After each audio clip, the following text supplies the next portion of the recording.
Gravando, estamos aí mais uma vez. Bom dia, boa tarde, boa noite para todos que estão assistindo. Fazer uma pequena pausa naquela série que a gente estava fazendo de aulas de climatologia.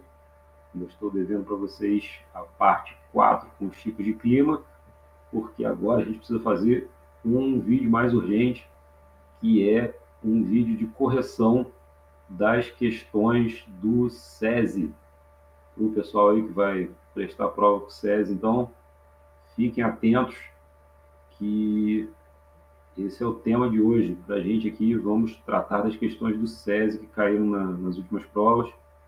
Então, é bom que a gente já pega uma manha ali de como é que funciona a elaboração, né, das questões do SESI e ficamos aí atentos a essas questões para poder saber mais ou menos como é que eles fazem e a gente aproveita e já dá uma estudada nos conteúdos também. Aqueles conteúdos que a gente tratou lá em climatologia, a gente vai ver que vão ter serventia aqui na correção das questões. Então, vamos lá, bora direto para o assunto. Ah, não, aqui bora direto para o assunto.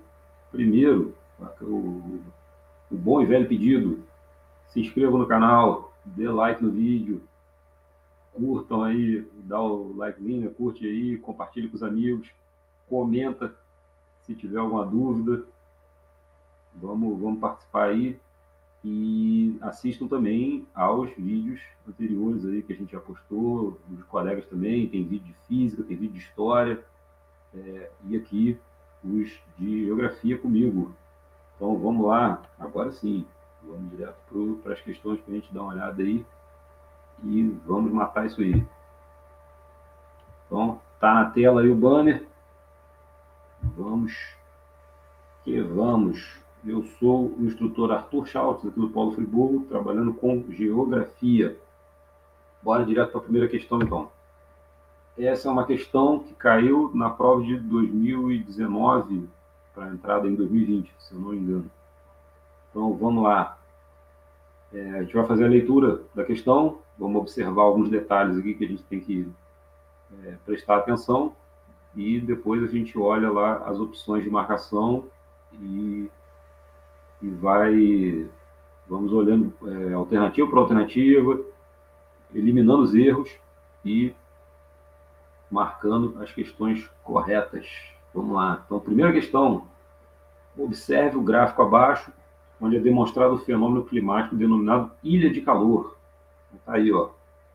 Já olha ali embaixo, ali, já vê um gráfico com as variáveis ali de temperatura, né, indicada aí do lado esquerdo na linha vertical, e na linha horizontal a gente tem aí partes, né, de uma determinada área.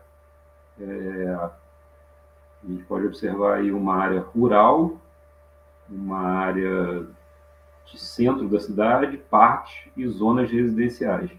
Então, e a linha vermelha ali indicando a temperatura conforme as áreas, né? Então a gente vê ali na primeira área rural a temperatura um pouco mais baixa, a temperatura se eleva um pouco naquela parte ali meio de transição, depois no centro da cidade a temperatura se eleva bastante e depois ela torna a diminuir quando vai chegando próximo dos parques e tem um leve aumento ali na parte das zonas residenciais.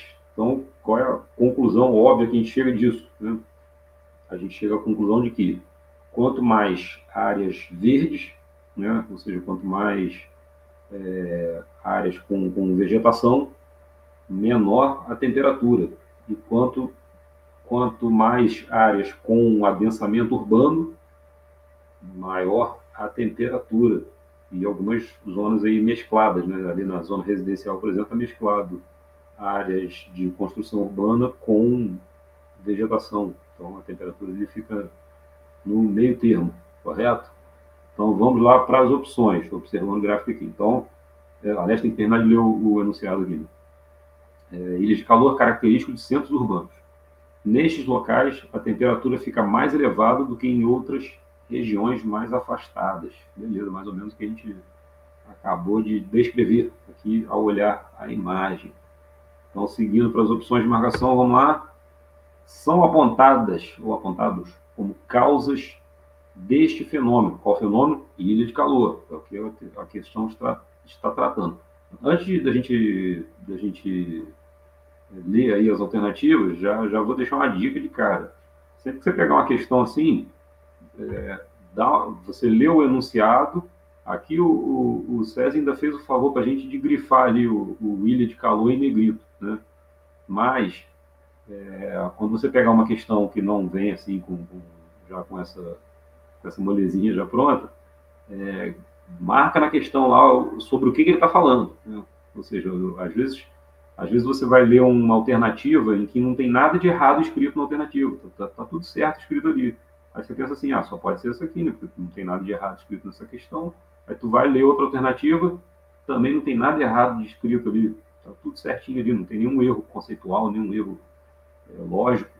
Aí você pensa, tem duas questões certas, então tem duas questões com assertivas corretas. Entretanto, só uma delas responde à questão que foi colocada. Então, quando você pegar a questão aqui, o César já fez o favor para a gente marcar ilhas de calor, logo, não importa se tiver outra questão com alternativas, com palavras corretas, vamos dizer assim, com nada de errado na questão, desde que ela responda à questão que está sendo proposta sobre ilhas de calor, né? Então, são apontadas como causas deste fenômeno. Ilhas de calor, está falando de ilhas de calor, mesmo que tenha uma outra questão aqui com tudo correto, se não tratar de ilhas de calor, não é a nossa resposta, não é o que a gente está procurando. Então, atenção ao enunciado das questões. Então, vamos lá. Letra A. Impermeabilização, quase que não sai, da superfície do solo, diminuição da área verde e queima de combustíveis fósseis. Até aqui, tudo correto. Realmente, de fato, isso aí é tudo causa de ilhas de calor, né? A impermeabilização do solo, que aumenta, inclusive, o albedo, né? A gente viu lá em uma acho que foi o primeiro vídeo que eu lancei sobre climatologia, a gente falou sobre albedo, ou seja, a quantidade de absorção de radiação solar pelas superfícies, principalmente de áreas urbanas, né? O asfalto aí é o exemplo clássico, né? Porque ele absorve muita radiação solar, logo ele transforma muito calor para ser irradiado para a atmosfera. Então,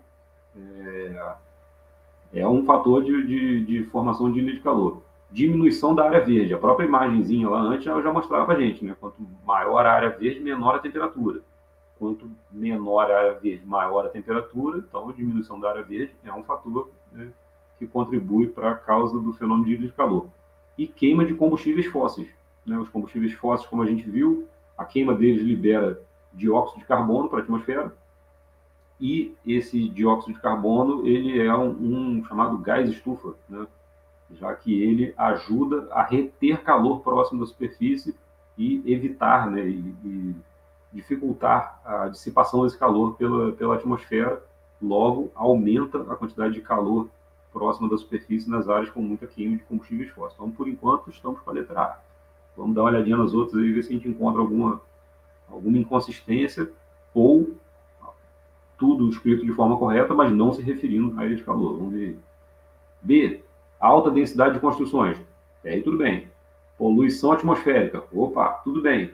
Grande quantidade de áreas verdes. Não, grande quantidade de áreas verdes não é causa de ilha de calor, né? Ao contrário, grande quantidade de áreas verdes diminui a possibilidade da formação de ilhas de calor.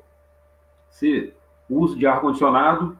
De certa forma, sim, já que o ar-condicionado ele faz aquele efeito de retirar o calor de uma determinada porção de ar e jogar para fora, enquanto joga o ar frio para dentro de um determinado ambiente. E a amônia é liberada por fertilizantes na agricultura. Aí é um outro assunto, está falando de outra coisa. Está falando da parte de agricultura e não necessariamente do que ocorre ali dentro da cidade para a formação da ilha de calor, né? Então, a letra C está fora. Letra D. O efeito cânion urbano é um fator de formação de ilhas de calor. O que é um cânion urbano? É aquela linha de prédios altos, assim, que forma um corredor, né, de prédios altos, no qual a radiação solar que atinge as partes centrais ali da rua formam Eu estou falando isso, estou visualizando a Avenida Rio Branco lá no Rio, no centro do Rio. Aquela avenida compridona assim, com asfalto e prédios muito altos, forma aquele corredorzão e conforme a radiação atinge ali o asfalto ali na parte central da rua, transforma muito calor e a quantidade de prédios altos do lado dificulta a dissipação desse calor pelo vento, né? Então aprisiona o calor ali na parte central. Aliás, quem já passou ali pela Avenida Rio Branco consegue perceber claramente a diferença. Se você cruzar Rio Branco até o final, sentido Aterro do Flamengo, conforme você vai chegando lá no final, né, você vai sentindo a diminuição da temperatura. Né? Você passou ali pela Cinelândia, vai seguindo reto ali na direção do Aterro do Flamengo, você vai ver como diminui a temperatura pelo fato de no Aterro do Flamengo você ter uma área mais aberta, né, e com mais vegetação, vamos dizer assim, o que diminui bastante a temperatura com relação à Avenida Rio Branco, que prédios altos formam aquele corredor ali que impede a circulação e dissipação do calor. Então, a primeira parte aí, efeito cânion urbano, de fato, é um fator. O aumento das áreas verdes, aí não. Aí está parecido lá com a letra B, né? O aumento de áreas verdes não é causa de ilha de calor, é causa de diminuição, na verdade. Né? E a terceira de queima de combustíveis fósseis estaria correto também, mas o aumento de áreas verdes foi o que matou aí a questão para a gente. Aí outra dica também, toda vez que você pegar uma alternativa e encontrar uma inconsistência, já marca ela. Já dá uma grifada ali na inconsistência que você achou na alternativa, porque caso você fique na dúvida entre duas, né, vamos supor que a gente fique na dúvida aqui entre a A e a C, né, vamos supor, ficou na dúvida ali entre a A e a C, pode ser uma, pode ser outra, e você passou para uma outra questão para depois voltar nela e tentar acertar, quando você voltar para essa questão, você não vai precisar ficar lendo de novo a B, a D, né? Ou seja, as questões nas quais você já encontrou inconsistência, você não precisa ler de novo, porque você já achou o erro dela. Então, marca ali o erro, para você não precisar ler de novo, caso você precise retornar para essa questão. Então, na letra D, a gente já marcaria ali o aumento de áreas verdes, já grifava para a gente saber que a gente não precisa nem ler de novo essa questão. Essa alternativa, no caso. Letra E, aumento da umidade relativa do ar, da velocidade média do vento e diminuição de área verde. Aumento da umidade relativa do ar não está relacionado, né?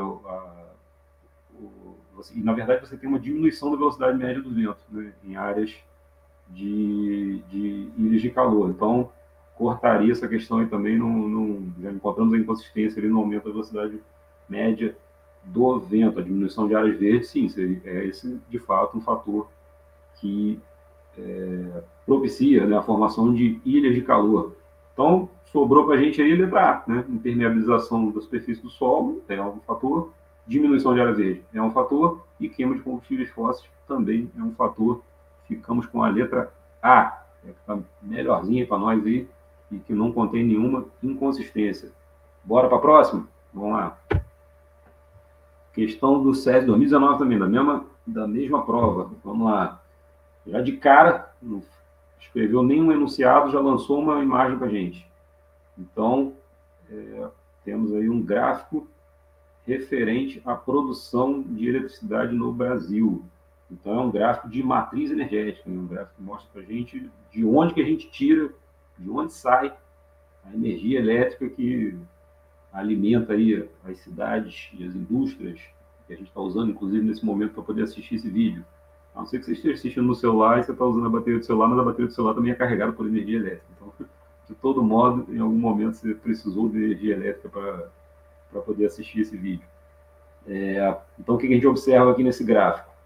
Uma parte em azul aí, bem grande, referente à energia hidráulica, ou seja, a força da água que faz a movimentação de turbinas e gera a energia elétrica. Responde aí por 66% da nossa matriz energética, ou seja,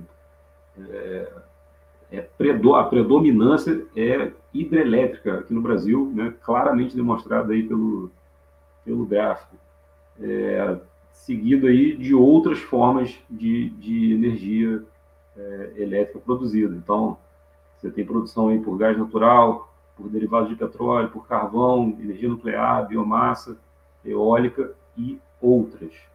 Cada uma com a sua porcentagem referente aí.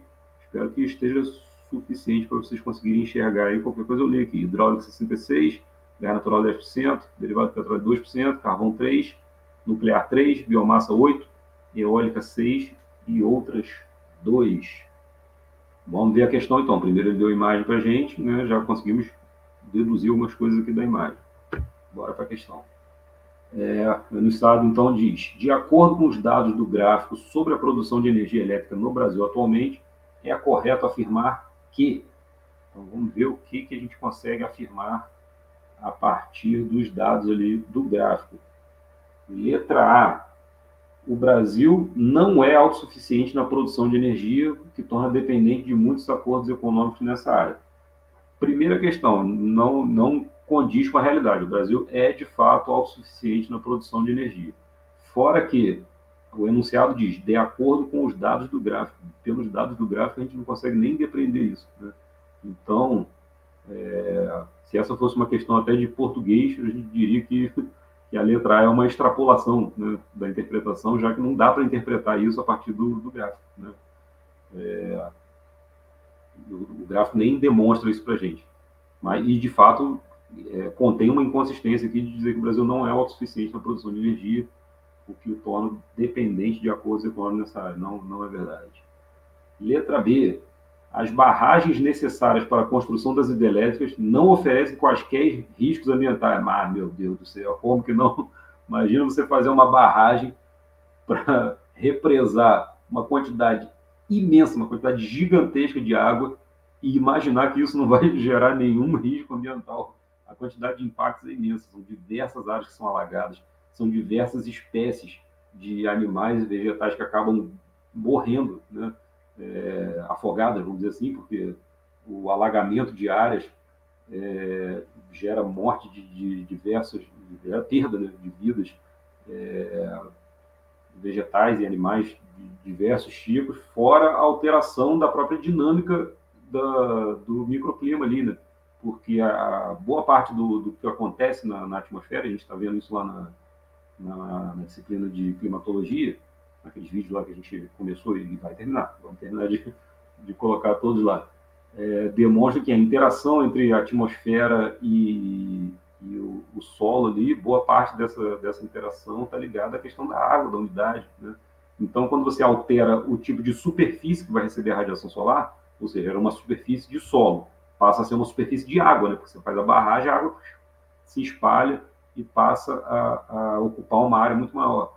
Então, alterando o tipo de superfície que vai receber a radiação, altera-se a interação entre a superfície e a atmosfera, gerando diversos impactos ambientais, modificações de microclima, bem como aí a perda de biodiversidade por alagamento de áreas que não são naturalmente alagadas, né? Então, aí a B está toda errada na jogada aí. Vamos nem olhar mais para isso, já vou marcar o que está errado aí e segue para a próxima. Letra C: destacam-se as fontes de energia não renováveis, ou seja, que possuem elevado impacto ambiental. Aí a gente precisa de uma questão conceitual para poder compreender isso aí a partir do gráfico. O que são fontes de energia renováveis e o que são fontes de energia não renováveis. As fontes de energia renováveis são aquelas nas quais a matriz que está sendo usada ali, ela não se degrada, né? Ou seja, você não faz um uso de algo que vai se perdendo com o tempo, né? Então, por exemplo, toda vez que você queima petróleo, né? Você liga o seu carro lá, vamos supor que o seu carro tem sido abastecido com gasolina. Então, você ligou o seu carro, andou com o carro, no processo ali ele vai queimando a energia da gasolina, né? Essa gasolina foi retirada de um refino de petróleo. O petróleo foi retirado aí do subsolo, e em algum momento esse recurso tende a acabar, né? Porque ele não se renova com a mesma frequência com as quais a gente gasta. Portanto, combustíveis fósseis são fontes não renováveis, porque elas não se renovam na natureza. No caso da energia hidrelétrica, a gente está falando da passagem da água com a força dela que vai movimentar turbinas que geram energia elétrica. Portanto, são consideradas renováveis, porque a água vai estar sempre existindo para passar ali. Pode ser que em alguns momentos de seca, né, e tal, você tenha menos água, mas a água ela vai estar em algum outro lugar, vamos dizer assim, né? Que não ali onde foi feita a barragem, mas a água não vai deixar de existir, né? Ela só não vai estar passando pelo lugar certo naquele momento. Mas a água é um recurso renovável, né? Porque a gente gasta, mas ela passa por um ciclo, né? No qual se renova a fonte.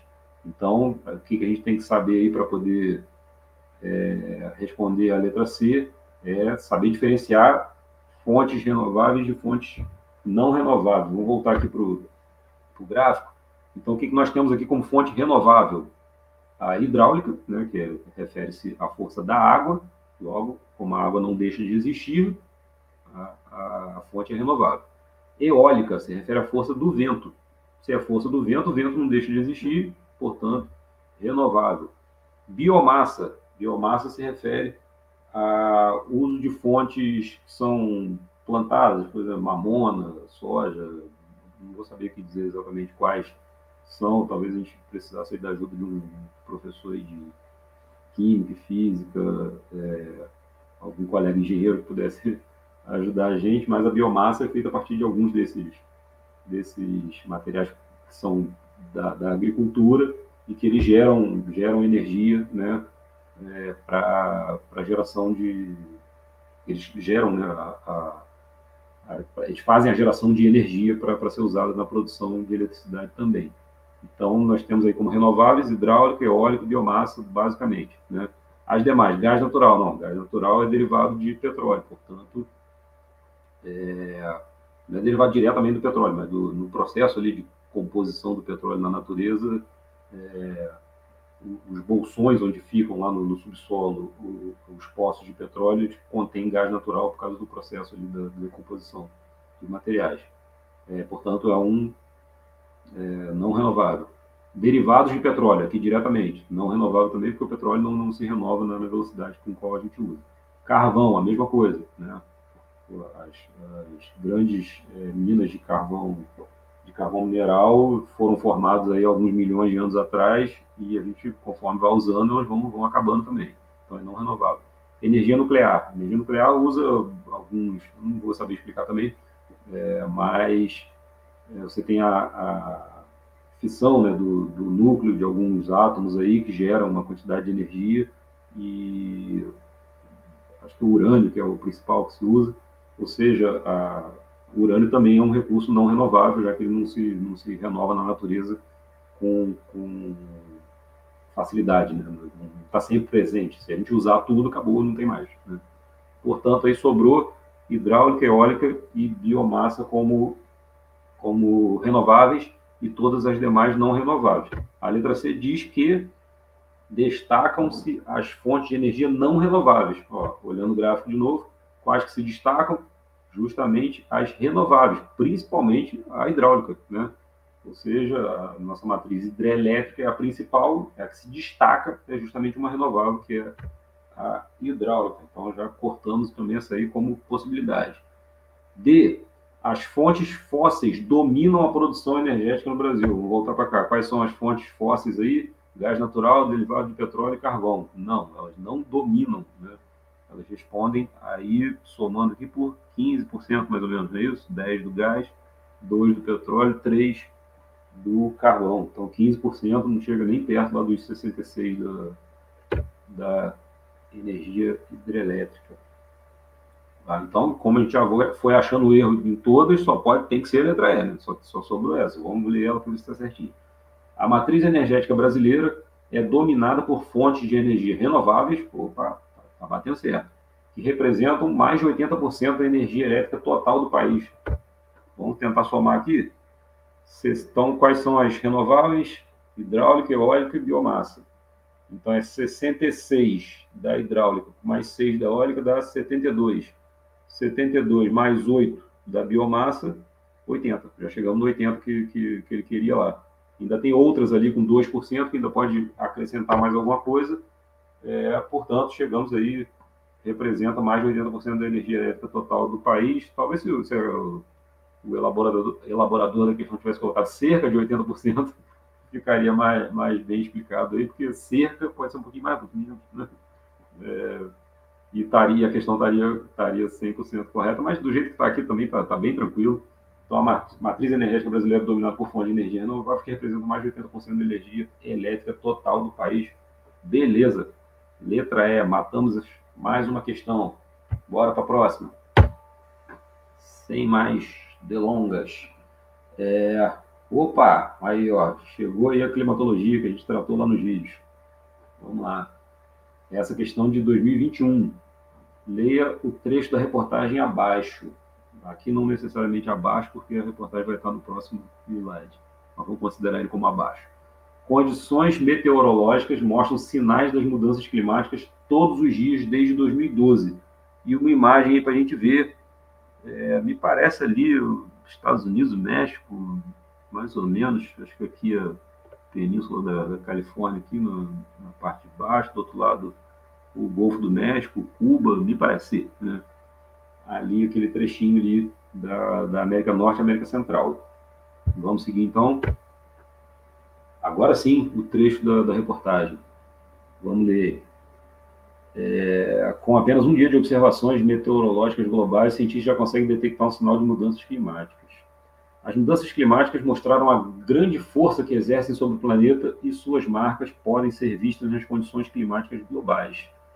Desde o fim da década de 70, os cientistas estão cada vez melhores em mostrar e detectar os sinais das mudanças climáticas causadas pelos humanos a partir de um emaranhado que envolve todos os tipos de observações planetárias. Os traços das mudanças climáticas são relativamente fáceis de constatar em alguns dados, como a temperatura média global do ar ou do oceano, que aumenta quase que ininterruptamente há décadas. Durante os últimos 10 anos, a temperatura média da atmosfera da Terra foi 0,7 graus Celsius mais quente do que no meio do século XX, mais da metade do quase 1 grau Celsius que o planeta aqueceu desde o início da Revolução Industrial. Beleza, temos a matéria aí tratando basicamente de mudanças climáticas globais. E o enunciado da questão traz para a gente o texto acima nos agora sim assim. O texto acima nos alerta para os efeitos das mudanças climáticas provocadas pela ação humana, que podem ser percebidas, por exemplo, quando observarmos a previsão do tempo. Perceba que as palavras clima e tempo, apesar de serem utilizadas nos mesmos contextos, são conceitos diferentes. Correto, a gente tratou isso lá, inclusive, na nossa primeira aula de climatologia lá. Tão logo iniciou ali, eu tratei rapidamente ali sobre o que é a geografia e por que estudar climatologia dentro da geografia. E logo depois eu parti para conceitos básicos, né? Então, quando eu parti para conceitos básicos, o primeiro que eu fiz ali, foi a primeira coisa que eu fiz, diferenciar tempo de clima. São dois conceitos diferentes, né? Tratam de coisas diferentes. Então, vamos lá. Assinale a alternativa que estabelece corretamente a diferença entre ambos. A reportagem ele perdeu um pouco de sentido, né? Porque a reportagem está tratando de mudanças climáticas globais e o enunciado pede para a gente estabelecer diferença entre tempo e clima. Tanto assim, tanto a ver, não, mas enfim, né, talvez o objetivo ali do elaborador seja fazer você perder um tempo lendo a matéria que não teria necessidade de ser lida para poder responder esse tipo de questão. Mas vamos lá. Antes de começar, então, vamos retomar lá o nosso primeiro vídeo sobre climatologia. Quem assistiu já sabe, quem não assistiu, corre lá, dá um pause nesse aqui, corre lá no outro, assiste. Vocês vão voltar aqui na ponta dos dedos para responder essa questão aqui, vai responder mais mole que mastigar água. Vamos lá, vou fazer um resumão geral. Basicamente, a gente tem que tempo e clima são conceitos diferentes, porque o tempo se refere ao quê? Estado momentâneo da atmosfera. É como a atmosfera está se comportando num determinado momento. Isso é o tempo, né? E o clima é o estado da atmosfera ao longo dos anos que gera padrões de regularidade. Ou seja, o que a gente consegue observar ao longo de diversos anos, que acontece sempre mais ou menos da mesma forma, forma um padrão de regularidade. Isso é o clima, né? Portanto, se o tempo esquenta em determinada época do ano e resfria sempre em outra época do ano, se as chuvas estão concentradas numa determinada época do ano e são escassas em outra época do ano, se isso acontece com alguma frequência, nós temos um padrão de regularidade e, portanto, podemos determinar o clima em um determinado lugar. O tempo de um determinado lugar é como a atmosfera está se comportando no momento, né? Nesse momento está chovendo. Pronto, é o tempo, né, que está apresentando essa localidade que está sendo observada. O clima, você tem que observar ao longo do ano inteiro o que acontece ao longo de vários anos para ver se de fato é um padrão de regularidade, porque senão você pode pegar uma anomalia e torná-la regra, né? Isso geraria um resultado errado para o clima de um determinado lugar. Você precisa de uma sucessão de vários anos. Geralmente estuda-se ao longo de 20, 30 anos em um determinado lugar para poder estabelecer um padrão de regularidade do clima daquele lugar, né? Vamos lá, então. Letra, já feita a explicação, já estamos aptos a responder. Letra A. O clima pode mudar várias vezes ao dia. Opa! O tempo pode mudar várias vezes ao dia, porque o tempo é o estado momentâneo da atmosfera. Se é um estado momentâneo, ele pode mudar de um momento para o outro. Então, o clima pode mudar várias vezes ao dia? Não, ao contrário, é o tempo. Enquanto o tempo se refere às condições que prevalecem em uma região ou em toda a Terra. Não, é o clima. Ele só inverteu os dois conceitos aqui. B. Para que possamos prever o tempo de uma região, faz-se necessária a observação das características das condições atmosféricas desse lugar num longo período. Não, isso é o clima. Para poder se determinar o clima de um lugar, você tem que fazer observações que demoram anos, muitos anos, 20, 30 anos, às vezes, observando para poder captar o padrão de regularidade. Enquanto para sabermos o clima, basta observarmos a previsão meteorológica. Não, para sabermos o tempo. C. Apesar de muitos considerarem que clima e tempo são distintos, na verdade trata-se da mesma coisa, já que ambos se referem aos fenômenos meteorológicos. Eu não vou nem explicar de novo, porque eu acabei de fazer isso e lá na outra aula também, já acabei de fazer isso algumas vezes, né? Tempo e clima são conceitos distintos, não tratam da mesma coisa. D.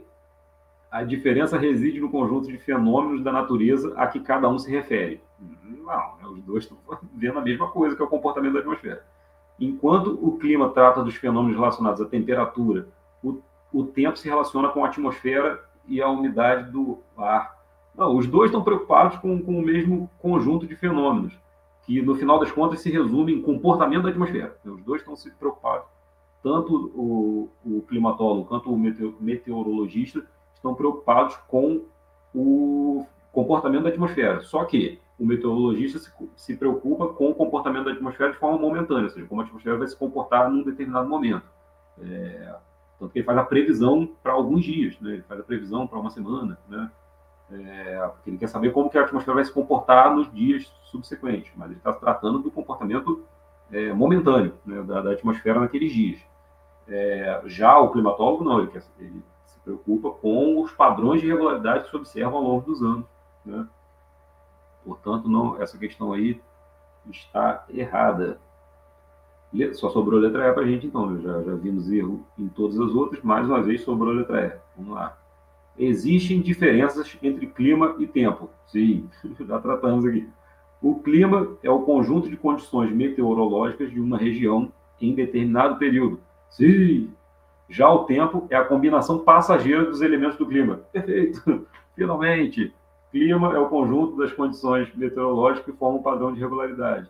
Já o tempo é a combinação passageira, ou seja, momentânea. Naquele momento está acontecendo esse comportamento e pode ser que ele mude, né? De uma hora para outra ou gradualmente ao longo do dia, ao longo da semana. Perfeito? Mais uma aí. Bora para a última. Acho que é a última. Vamos lá. Então, questão de 2021. Já, mais uma vez, lançou uma imagem direto para a gente, sem anunciado antes. O anunciado provavelmente vem depois. O que nós observamos nessa imagem? O que dá para ver nessa imagem aqui? Um movimento que o nosso planeta faz ao redor do Sol, né? Isso aí vocês já viram a exaustão. Qual é o nome do movimento que o nosso planeta faz ao redor do Sol? É a... ouvido aqui. Translação, perfeitamente. Nós vimos que o nosso planeta faz dois movimentos, basicamente, né? Um movimento de rotação, que é em torno do próprio eixo, o planeta gira em torno do próprio eixo, e um movimento de translação, que é ao redor do Sol, enquanto ele faz o movimento de rotação ao mesmo tempo, né? O movimento de rotação, ele é responsável pela sucessão de dias e noites, né? Já que ele vai fazer com que o nosso planeta gire em torno do próprio eixo, logo um lado vai estar voltado para o Sol, enquanto o outro vai estar na sombra. Conforme ele vai girando, o lado que estava na sombra vai virando para o Sol e o lado que estava no Sol vai virando para a sombra, né? Então, é a sucessão dos dias e das noites do movimento, advindo do movimento de rotação.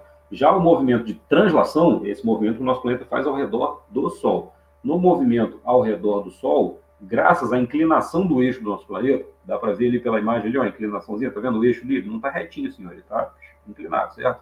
A inclinação do eixo, em torno de 23 graus mais ou menos de inclinação, faz com que, em alguns momentos do ano, um dos hemisférios esteja mais voltado para o Sol e o outro menos voltado para o Sol, o que gera a sucessão das estações do ano, né? Então, quando o hemisfério sul está mais voltado para o Sol, está com a inclinação do eixo mais voltada para o Sol, é verão no hemisfério sul e inverno no hemisfério norte.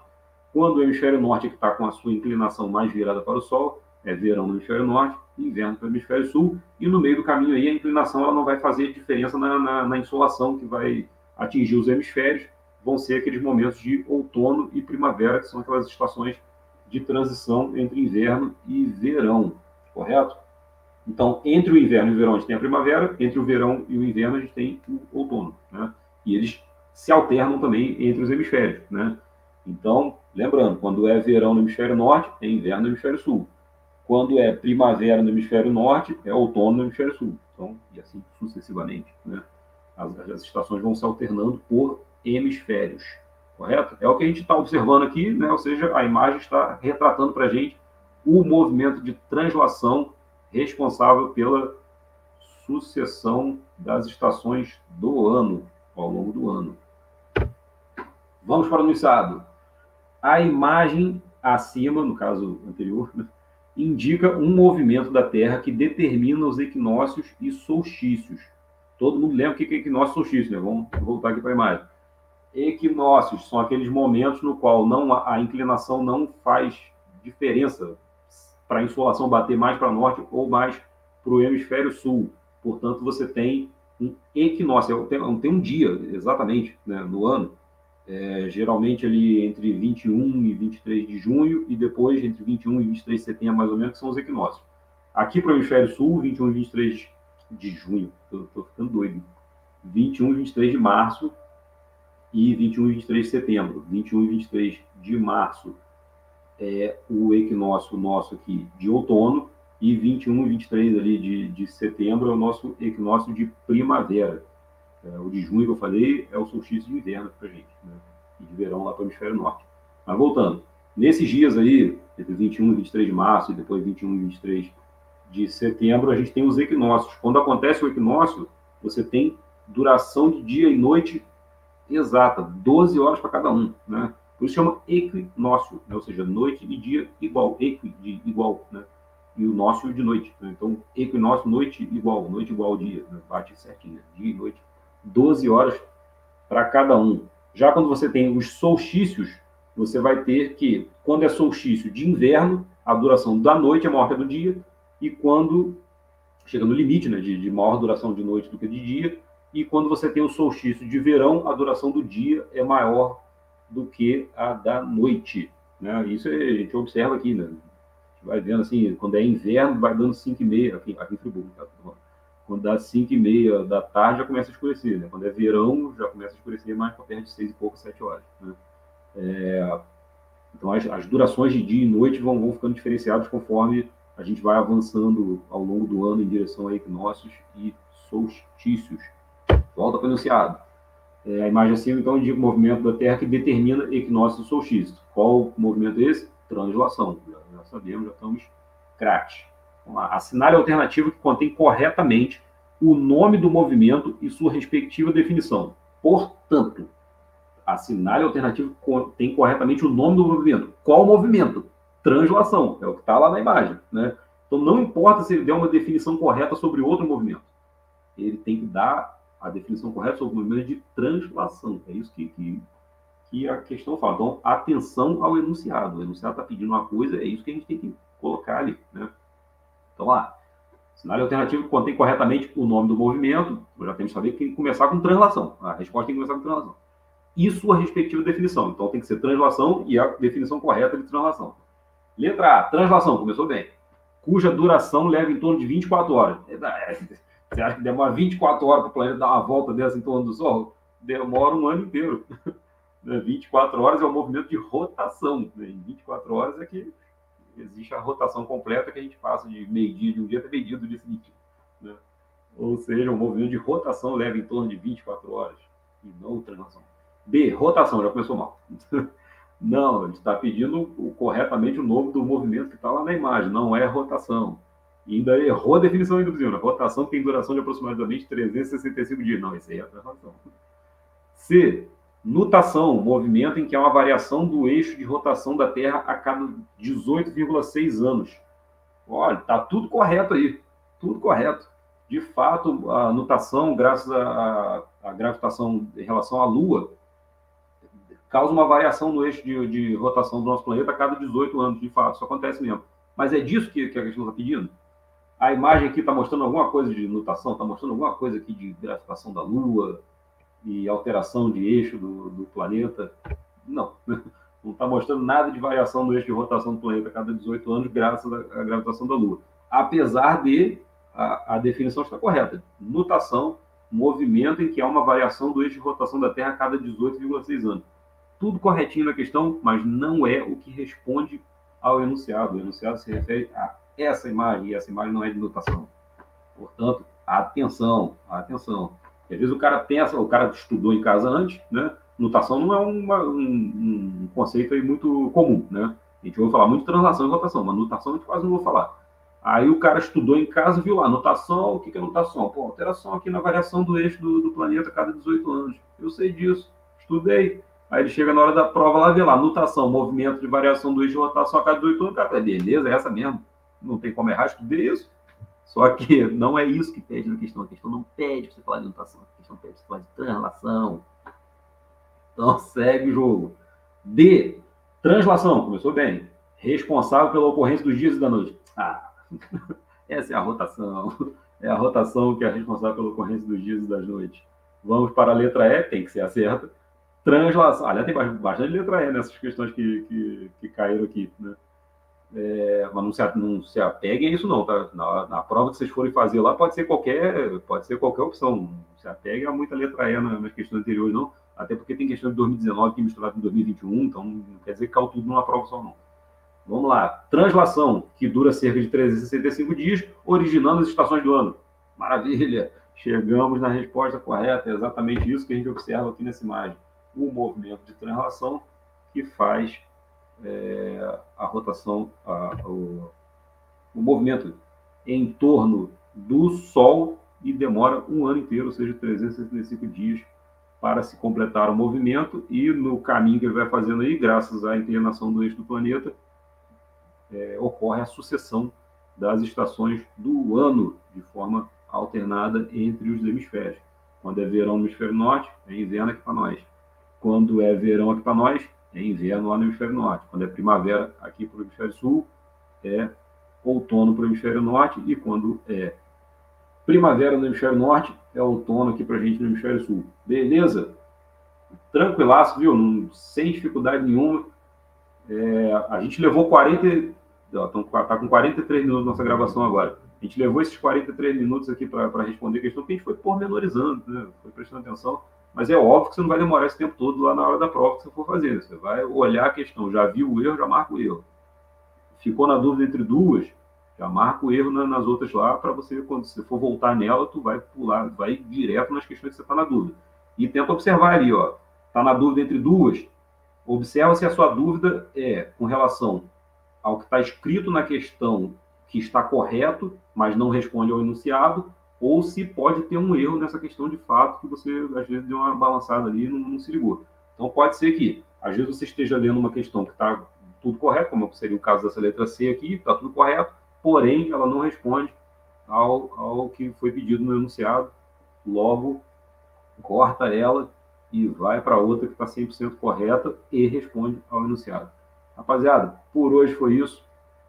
Um abraço para vocês mais uma vez e estaremos juntos num próximo vídeo. Depois eu vou lançar o final lá da aula de climatologia e demais vídeos conforme a gente for avançando aí no projeto. Abraço para todo mundo, se inscreve no canal, dê o like, sininho das notificações, compartilha com os amigos, comenta e até a próxima. Valeu aí, vai bater 45 minutos certinho. Tô até enrolando para bater agora. Valeu.